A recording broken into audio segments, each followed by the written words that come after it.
Here's how to connect your Xbox controller to your iPhone. In this video, we'll cover 4 quick steps to get your controller connected.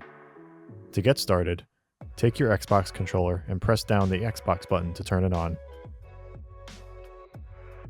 Then on the back, hold down the bind button for a few seconds. Once the Xbox button starts flashing, you can let go. With the controller in pairing mode, navigate to Settings on your iPhone. Click the Bluetooth tab and make sure it's enabled. If not, press the slider to turn it on. With Bluetooth on and the controller in pairing mode, Xbox wireless controller should appear below in the available devices. Tap on it to connect. Wait a moment, and the controller should confirm that it is connected and appear under My Devices. Your Xbox controller is now all set to game on iPhone. Go to the App Store or check out Apple Arcade to find some games that support controllers.